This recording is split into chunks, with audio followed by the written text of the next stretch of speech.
नमस्कार. येणाऱ्या मराठी नववर्षाची पाडव्याची नवीन पहाट घेऊन येऊ तुमच्या जीवनात सुखाची लाट. हो तुमच्या सर्व पूर्ण इच्छा. गुढीपाडव्याच्या तुम्हाला सर्वांना हार्दिक शुभेच्छा. तर तुम्हाला आज या व्हिडिओमध्ये अत्यंत महत्त्वाची माहिती सांगणार आहे. यंदा 19 मार्चला गुढीपाडवा साजरा करण्यात येणार आहे. मात्र यंदा गुढीपाडव्याच्या दिवशी गुढीला कोणती साडी नेसवावी असा प्रश्न प्रत्येकाच्या मनामध्ये असणारच आहे. तर यावर्षी हे 5 शुभ रंग आहेत आणि गुढीला चुकूनही या रंगाची एक साडी नेसवायची नाही आहे, नाहीतर आयुष्यभर त्याचे परिणाम भोगावे लागत असतात. तर असा कोणता रंग तुम्हाला गुढीला नेसवणे शुभ आहे आणि कोणता अशुभ आहे, संपूर्ण माहिती त्यासोबतच थोडक्यात गुढीचे महत्त्व, सर्व माहिती तुम्हाला या व्हिडिओमध्ये दिली जाणार आहे. त्यामुळे व्हिडिओ स्किप न करता शेवटपर्यंत बघा. माहिती आवडल्यास लाईक, शेअर, सबस्क्राईब करून बेल आयकॉनला आवर्जून प्रेस करा. नवीन वर्षापासून तुमच्या सर्व इच्छा पूर्ण हो यासाठी कुलदेवी चरणी प्रार्थना करते आणि तुम्ही देखील तुमच्या कुलदेवतेचे नाव कमेंटमध्ये लिहायला अजिबात विसरू नका. हिंदू धर्मामध्ये 3.5 मुहूर्तापैकी एक स्थान म्हणजे गुढीपाडव्याचं आहे. या दिवशी हिंदू नववर्षाची सुरुवात होत असते. तसेच या दिवशी नववर्षाच्या या पहिल्या दिवशी नवे संकल्प करून प्रगतीकडे वाटचाल सुरू करण्याचा हा अत्यंत उत्तम आणि महत्त्वाचा दिवस गुढीपाडवा हा साजरा केला जातो.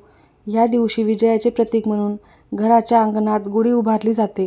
त्यानुसार यावर्षी 19 मार्चला गुढीपाडवा साजरा करण्यात येणार आहे. मात्र यंदा गुढीला कोणत्या रंगाची साडी नेसवावी हे आपण पुढे बघणार आहोत. तर त्याआधी गुढीपाडव्याचा शुभ मुहूर्त बघूयात. चैत्र महिन्यातील शुक्ल प्रतिपदेला गुढीपाडवा साजरा केला जातो.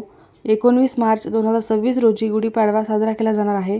तर या दिवशी तिथीची सुरुवात ही 19 तारखेला सकाळी 6:52 सुरू होणार असून ती 20 मार्च रोजी पहाटे 4:52 समाप्त होणार आहे. तर गुढीपाडव्याचा दिवस हा सूर्योदयाच्या वेळेनुसार आधारित असल्यामुळे थोडाफार फरक हा पडू शकतो, पण तुम्हाला 19 मार्चलाच गुढीपाडवा हा साजरा करायचा आहे. गुढीपाडव्याची पूजा करताना सर्वप्रथम एक लाकडी काठी घ्यावी. काठीला पाण्याने स्वच्छ धुवायचे आहे. तिला हळद कुंकू लावून घ्यायचे आहे. त्यानंतर गुढीला साडी नेसवायची आहे आणि गुढीला साडी नेसवताना ती नवी असावी आणि किंवा तुम्ही ब्लाऊज पीस देखील त्याला लावू शकता, परंतु साडी ही तुम्हाला कोरी घ्यायची आहे. साडी नेसवल्यानंतर एक तांब्या घेऊन त्या गुढीवर ठेवायचा आहे. त्याला देखील हळद कुंकू लावायचे आहे. मग त्या तांब्याला कडुलिंबाचा पाला, घाटी घालायची आहे. ही गुढी आपल्या दारावर उभारावी. गुढीच्या पायाशी रांगोळी काढायची आहे. धूप, दीप, अगरबत्ती लावून गुढीची विधिवत पूजा करायची आहे. त्यासोबतच फुलांचा हार देखील तुम्हाला गुढीला घालायचा आहे. बऱ्याच जणांकडे बाळ गुढी देखील असते, म्हणजे मोठ्या गुढीसोबत एक छोटीशी गुढी देखील तयार करतात. आमच्याकडे ही पद्धत आहे. तुमच्या घरच्या परंपरेनुसार विधिवत गुढीची पूजा करायची आहे. नववर्षामध्ये तुमच्या घरामध्ये भरभराट व्हावी यासाठी प्रार्थना करायची आहे. सर्व दुःख, दारिद्र्य दूर होण्यासाठी देखील गुढीला प्रार्थना करायची आहे. नवीन वर्षाचे नवे संकल्प घ्यायचे आहेत आणि सर्व इच्छा तुमच्या पूर्ण होण्यासाठी प्रयत्न देखील करायचे आहेत. गुढीला गोडाचा नैवेद्य देखील दाखवायचा आहे. सायंकाळी सूर्यास्ताच्या आत गुढीला दही भाताचा किंवा साखरेचा नैवेद्य दाखवून ती उतरवायची आहे.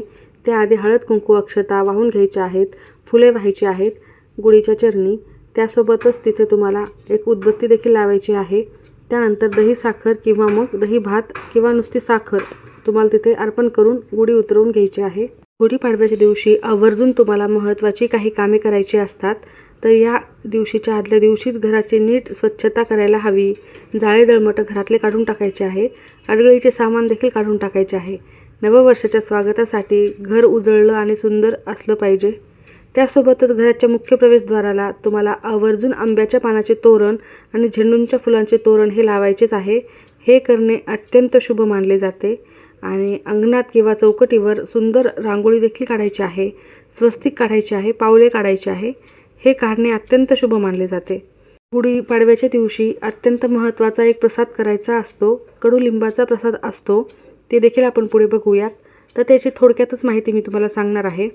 तर तुम्हाला गुढी उभारताना त्याला आंब्याचा डहाळा देखील थोडासा लावायचा आहे. त्यासोबतच या दिवशी मुख्यत्वाने श्रीखंडपुरीचा देखील नैवेद्य केला जातो. त्यासोबत तुम्हाला कडुलिंबाचा प्रसाद देखील करायचा आहे. हा सकाळी रिकाम्या पोटी खायचा असतो. तर कडुलिंबाची पाने, ओवा, मीठ, गूळ, जिरे याचा विशेष प्रसाद केला जातो. याची तयारी करून ठेवायची आहे. गुढीपाडवा हा शब्दप्रयोग 2 शब्दापासून बनवला गेलेला आहे. गुढी म्हणजे ब्रह्मध्वजाचा ध्वज आणि पाडवा म्हणजे चंद्राच्या तेजस्वी टप्प्याचा पहिला दिवस. गुढीपाडव्याबद्दल अनेक कथा सांगितलेल्या आहेत. हिंदू धर्मापैकी एक असलेल्या ब्रह्मपुराणात असे म्हटले आहे की एका नैसर्गिक आपत्तीमुळे सर्व लोक मृत्युमुखी पडल्यानंतर आणि काळ थांबल्यानंतर भगवान ब्रह्मदेवाने जगाची पुनरावृत्ती केलेली आहे आणि या दिवशी ब्रह्मदेवाच्या प्रयत्नांची आणि पुन्हा नवीन काळ सुरू झाला. यामुळे सत्ययुग सुरू झाला होता. या कारणास्तव या दिवशी भगवान ब्रह्मदेवाची पूजा केली जाते. आणि दुसऱ्या एका कथेनुसार 14 वर्षाचा वनवास संपवून भगवान राम, सीता आणि लक्ष्मण हे अयोध्येला परतले होते. हा दिवस भगवान रामाचा रावणावरच्या विजयाचा आहे. म्हणून रामाने रावणावर विजय मिळवल्यानंतर पौराणिक कथेनुसार अयोध्येत विजय ध्वज म्हणून जशी गुढी उभारली आणि ब्रह्मदेवाचा ध्वज फडकवला आणि घरोघरी ध्वज हा फडकवला जातो, गुढी साजरी केली जाते. आणि गुढीचे अजून एक ऐतिहासिक महत्त्व देखील आहे. छत्रपती शिवाजी महाराजांच्या मुघलांचा पराभव केलेल्या आणि राज्यातील लोकांना मुघल राजवटीतून मुक्त केल्यामुळे देखील महाराष्ट्रात अनेक लोक गुढी उभारण्याचे प्रमुख कारण हे देखील मानले जाते. अनेक लोक हे साजरे करतात. ध्वज घराच्या आवारात कोणत्याही प्रकारच्या वाईट गोष्टींना प्रवेश करण्यापासून रोखत असतो अशी देखील मान्यता आहे. हा सण प्रामुख्याने येणाऱ्या वर्षाच्या स्वागतासाठी देखील असतो. नववर्ष मराठी हे सुरू होत असते. असे म्हटले जाते की हा सण वाईटावर चांगल्याचा विजय दर्शवतो, कारण तो भगवान रामाने रावणावर केलेल्या विजयाचे स्मरण करतो. त्याचबरोबर वसंत ऋतूची सुरुवात देखील आहे. कापणीचा सण म्हणून ओळखला जातो. असे म्हटले जाते की घरी गुढी उभारल्याने वाईट आत्म्यांना दूर ठेवता येते आणि तुमच्या आयुष्यात नशीब आणि समृद्धी उजळते. त्यामुळे गुढीपाडव्याचा सण प्रत्येकाने साजरा करायचा आहे. परंतु या दिवशी काही चुका देखील करायच्या नसतात. तर तुम्ही गुढीपाडव्याच्या दिवशी गुढीला जी साडी नेसवता ती अत्यंत महत्त्वाचे स्थान दर्शवत असते. तर तुम्हाला चुकूनही या रंगाची साडी नेसवायची नाही आहे, ते आपण बघूयात. त्याआधी बघूयात कोणते 5 शुभ रंग आहेत. गुढीपाडव्याच्या दिवशी साडीचा रंग कसा असावा? तर गुढीसाठी साधारणपणे लखलखीत आणि प्रसन्न रंगाचीच निवड केली जाते. मी तुम्हाला आत्ता जे रंग सांगणार आहे ते अत्यंत शुभ मानले जातात.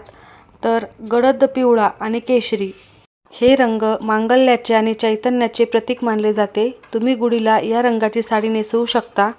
त्यासोबतच दुसरा अत्यंत महत्त्वाचा रंग आहे, तो म्हणजे लाल किंवा मरून रंग. विजय आणि शक्तीचे प्रतीक म्हणून हा लाल रंग ओळखला जातो. सुख समृद्धीचे, विजयाचे आणि प्रेमाचे प्रतीक असलेला लाल रंग, तुम्ही या रंगाची देखील साडी गुढीला नेसवू शकता. तिसरा रंग आहे तो म्हणजे निसर्ग आणि समृद्धीचे प्रतीक म्हणून अनेक घरामध्ये या रंगाची साडी नेसवली जाते, तो म्हणजे हिरव्या रंगाची साडी. हा रंग सौभाग्याचे देखील प्रतीक आहे, म्हणून तुम्ही हिरव्या रंगाची साडी नेसवली तरी चालेल, उत्तम ठरेल. विशेषतः काठपदराची साडीच नेसवावी. शक्यतो जरीच्या काठ असलेली साडी, रेशमी साडी किंवा खण वापरावा. यामुळे गुढीला एक पारंपरिक आणि भव्य रूप येत असते आणि गुढी अधिक सुंदर दिसते. त्यासोबतच कोणता रंग हा टाळायचा आहे ते आपण पुढे बघूयात. तर आपल्या इथे अत्यंत महत्त्वाचे रंग हे जे मी तुम्हाला सांगितलेले आहेत, हे सर्व शुभ काळाचे, मांगल्याचे आणि समृद्धीचे प्रतीकच आहेत. त्यामुळे तुम्ही या रंगाच्या साड्या नेसवल्या तर नक्कीच तुमच्या आयुष्यात शुभ परिणाम पाहायला मिळतील. परंतु एक असा रंग आहे जो तुम्हाला या दिवशी चुकूनही थोडाही त्या गुढीच्या साडीमध्येही नसला पाहिजे आणि हा नेसवायचाच नाही आहे. गुढीला कधीही काळ्या रंगाची साडीही नेसवायची नाही आहे. काळा रंग हा मंगल कार्यामध्ये अशुभ मानला जातो. शास्त्रानुसार कोणत्याही विशिष्ट एका रंगाचा आग्रह धरण्यापेक्षा वर दिलेल्या शुभ रंगांपैकी जी तुमच्याकडे साडी उपलब्ध असेल किंवा जी तुम्हाला आवडेल ती साडी तुम्ही वापरू शकता. काळा रंग हा ठराविक ठिकाणीच वापरला जातो. काळा रंग देखील अशुभ नाही आहे, तो ठराविक सणाला वापरला जातो, तो म्हणजे संक्रांतीच्या सणाला. परंतु इतर कोणत्याही सणामध्ये तो किंवा कोणत्याही पूजेमध्ये तो वर्ज्य केला जातो. म्हणून तुम्हाला नवीन वर्षाच्या या सुरुवातीला काळ्या रंगाची साडी ही चुकूनही गुढीला नेसवायची नाही आहे. शक्यतो चांगल्या रंगाची साडी तुम्ही नेसवा. लाल, पिवळा, केशरी कोणताही लखलखीत आणि प्रकाशमय आणि सकारात्मक रंग तुम्ही गुढीला नेसवू शकता. काठपदर साडी गुढीला नेसवायची आहे. तर तुम्हाला माहिती कशी वाटली ही नक्की कमेंटमध्ये सांगा. माहिती आवडल्यास लाईक करा. धन्यवाद.